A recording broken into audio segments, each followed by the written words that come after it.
Hi, and welcome back to PixelPia. Today I will continue my series about how to create for Redbubble or any print-on-demand website. And we're going to continue where we left off yesterday. Yesterday we created a picture of our target audience. And let's start by reminding ourselves what that target audience in my case was. I believe that my customer is 25 to 34. It's not one or another gender. I think it's a gender neutral audience. They are with no children right now. This person is very artistic, colorful, love to express themselves and stand out. They like to make statements. They're living either in the suburbs or in a smaller city somewhere. I don't think they live in a big city. They might go to college or be early in their career. I think this is an artistic person, and I think they're working creatively somehow. Or at least their work might be just to survive, and their passion is their after work when they can express themselves artistically or create. They prefer to shop online. They are on a restrictive budget. This person is very active on social media. Okay, there we have it. This person is in their 30s. That means that they were born in the 90s. That made me thinking, what is it that can compel an artistic person born in the 90s to buy anything? And one thing is nostalgia. Something that reminds you of your childhood. So my next step was to go on the internet and start searching for fashion. In this case, I decided not just to look for fashion trends from the 90s.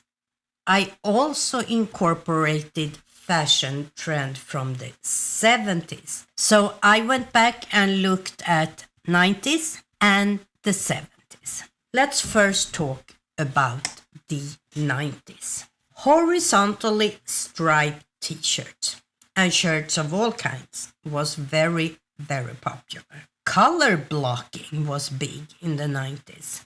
And neon colors.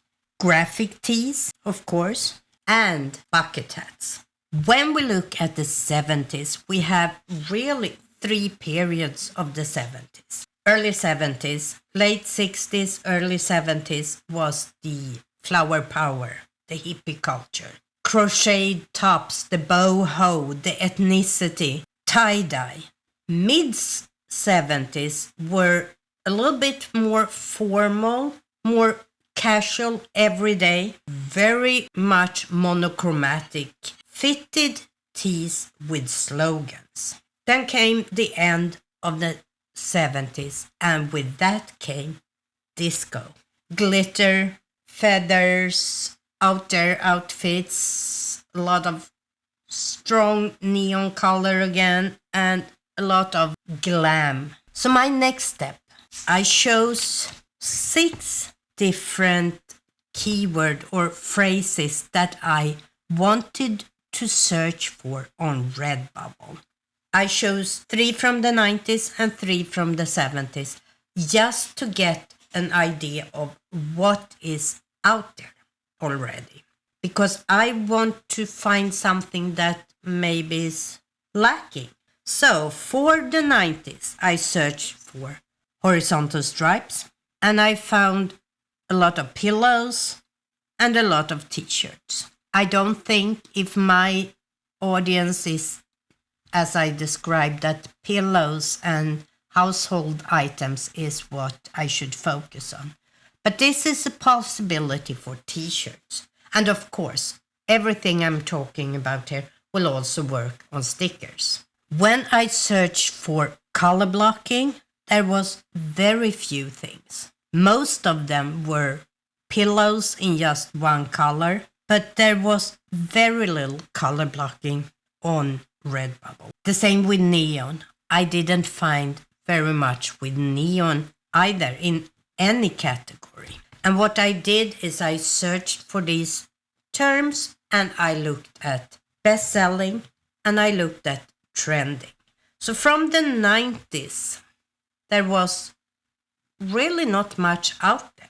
Then I looked from the 70s and started with tie-dye. There were a lot of stickers, but not very much else.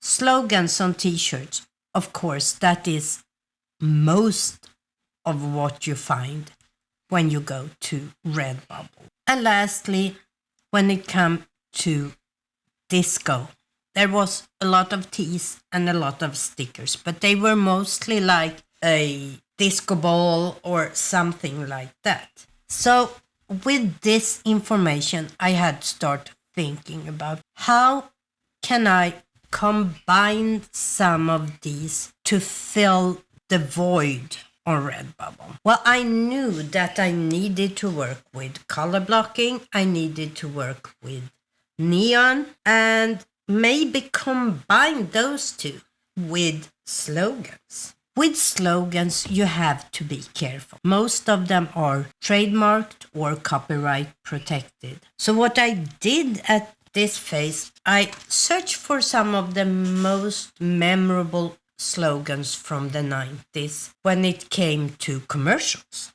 And if I say think different, what is the first thing you think about?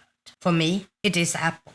Apple's think different was big. Another one is gut milk. I can see all these commercials with people drinking milk with the milk mustache. And then if we go back in time, we have You've Got Mail, which was AOL. 3 very distinct slogans that I can't put on a t-shirt because trademark and copyright. So what can I do? Well, my next step was start to sketch some things where I could combine these. I could combine the neon colors with color blocking and this slogan in a certain rewritten way. So maybe it still make you feel that nostalgia and think, oh, I remember that slogan when you saw mine that was different, and still modernize mine a little bit. So for example, for think different, you can do something like think divergent or think oppositely, think disparate, think opposed. For gut milk, you have a lot of options. You can do gut beer, gut latte. You can have any kinds of drink instead of the milk. You've got mail. You can have you got post, you got package, you got delivery. There are a lot of things you can replace that with. So my next step was to start sketching. In my next video, I will show you the actual work I did using Canva and using Affinity Designer. So if that is something you are interested in to see how I did it, I suggest that you hit the subscribe button and the little bell so you get notified on when that video comes out. Until then, bye!